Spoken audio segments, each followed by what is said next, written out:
Bonjour à toutes et à tous, c'est Arak et aujourd'hui on se retrouve sur une nouvelle vidéo pour parler de la technologie LCD et OLED. Alors cette technologie est principalement appliquée, là je vais parler de la technologie OLED et LCD dans les téléviseurs, je ne vais pas parler dans les smartphones, je vais surtout parler dans les téléviseurs. Alors vous avez possiblement entendu parler de l'OLED, de par le fait qu'il y a beaucoup... On vendait principalement l'OLED comme étant une technologie pouvant donner, en termes de luminosité, de fidélité de couleur, enfin surtout de vivacité de couleur, quelque chose de beaucoup plus poussé que le LCD. Ça veut dire que le LCD, déjà de base, il a une image fade.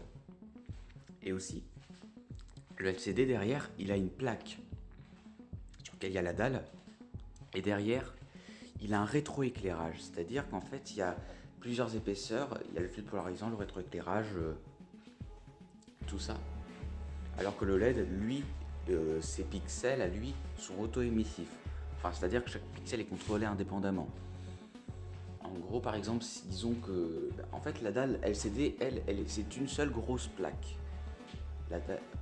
Le rétroéclairage plutôt, je me souviens. Le rétroéclairage, c'est une seule grosse plaque qui ne peut pas être, qui peut être contrôlée par petits points, mais ça ne donne pas les mêmes résultats que le LED. En gros, c'est-à-dire que par exemple sur une scène noire, par exemple quand vous regardez un film et que vous avez les deux barres noires en haut et en bas, le LCD, lui par exemple, si vous regardez le film dans le noir, avec du LCD, vous voyez peut-être des taches grises. Comme pas des effets de rémanence, mais des effets de... Enfin, vous voyez des nuances de gris. Alors qu'avec l'OLED, lui, vu que... Alors, le LCD, il fait ses nuances de gris pour la simple et bonne raison qu'il ne peut pas éteindre le rétroéclairage derrière chaque pixel. Donc, il essaye de bloquer la lumière, mais il n'y arrive pas tout le temps. Ce qui explique le phénomène que je viens d'expliquer. Ensuite, l'OLED, lui, vu que c'est des pixels qui sont gérés indépendamment, ils peuvent s'éteindre et s'allumer. C'est-à-dire que sur une scène noire, ou par exemple où il y a les deux barres noires, les pixels vont s'éteindre.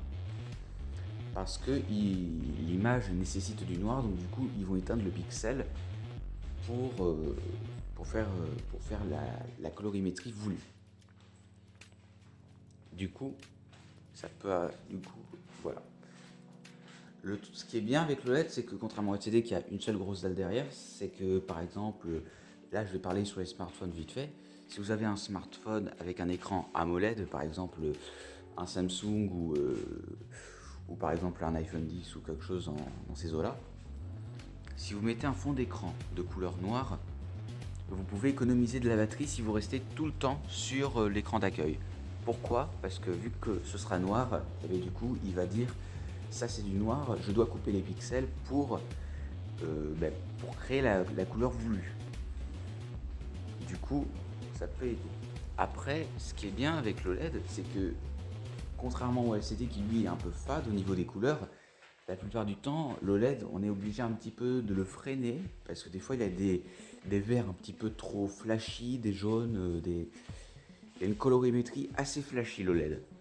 Le LCD, lui, il a une colorimétrie assez fade, mais avec certaines technologies comme les points quantiques que sont en train de développer Samsung avec le QLED ou les Triominos de Sony, ils ont réussi à plus ou moins donner une profondeur au niveau des couleurs sur les téléviseurs LCD. Alors, je vais faire une petite aparté sur les téléviseurs LED. LED et LCD, c'est la même chose, c'est juste le type de rétroéclairage qui change. C'est-à-dire que le LED, ce sont des... Parce qu'en fait, le LCD, il avait plusieurs défauts, donc du coup, ils ont dit, on va mettre du LED, ça va corriger la plupart des défauts. Et c'est ce qu'ils ont fait, et du coup, ils ont mis des petites diodes LED à la place du rétroéclairage, soit en edge LED, c'est-à-dire des LED tout autour de la dalle, c'est quelque chose qui est assez répandu et qui n'est pas très cher, soit du full LED, c'est-à-dire toute la dalle est remplie de diodes LED. Mais autrement, les téléviseurs LED, ça n'existe pas, c'est juste du LCD amélioré. Du coup, je reviens au point quantique. En fait, ça fonctionne de la manière suivante. C'est-à-dire que par exemple, vous avez une couleur, par exemple, une couleur verte. La couleur verte de base, elle est fade. Et bien, le quantum dot, lui, il va recevoir cette couleur verte fade. Et vu qu'il a des points... c'est assez compliqué parce que ça relie de la physique quantique, je vais essayer de ne pas trop en faire. Mais en gros, il prend la couleur verte un peu fade et il la transforme en couleur verte un petit peu plus vif. Mais en fonction de la nuance de couleur. C'est-à-dire que si vous avez un vert clair, il va donner un vert clair mais beaucoup plus vif. Un vert foncé, il va donner un vert foncé beaucoup plus vif. Ça fonctionne comme ça et ça fait les premiers, il me semble, les premiers investigateurs des points quantiques, c'était Sony, il y a à peu près 5 ans, 6 ans peut-être, qu'on retrouve la plupart du temps sur leur smartphone ou sur leur téléviseur LCD. Parce que les points quantiques sur de l'OLED, ça ne sert à rien. Ce serait stupide de mettre des technologies pareilles sur de l'OLED qui est déjà assez performant comme ça. Après, le désavantage qu'a l'OLED, c'est la luminosité qu'il peut procurer. Enfin, même si depuis le LG Signature, ils ont réussi à faire mieux. Mais pour le HDR, High Dynamic Range, eh ben, le LCD est beaucoup plus avantagé parce qu'il faut aller très loin dans les blancs et très loin dans les noirs. Donc le LED se débrouille pas mal, mais il y a quand même encore du progrès à faire. Par exemple, certains téléviseurs de chez Panasonic ou de chez Sony vont facilement au-delà des 1200 nits sans problème. Alors que le OLED, les anciens OLED, l'ancienne génération, est aux alentours de 600. Bon, maintenant avec le LG Signature, ils sont aux environs de 1000, c'est déjà pas mal.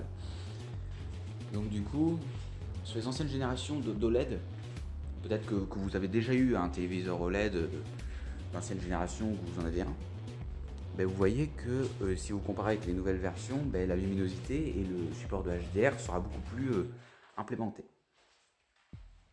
Il y a aussi le HD, quand je veux dire HDR, je parle de l'HDR10, je ne vais pas parler du Dolby Vision ou alors du HLG, Hybrid Lock Gamma, si je ne me trompe pas.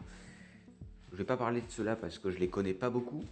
Je vais juste dire la fiche technique à la limite, mais c'est pas ce qui nous intéresse dans ce cas-là. Bon, alors du coup, je vous laisse sur ça et je vous dis à la prochaine vidéo et à plus.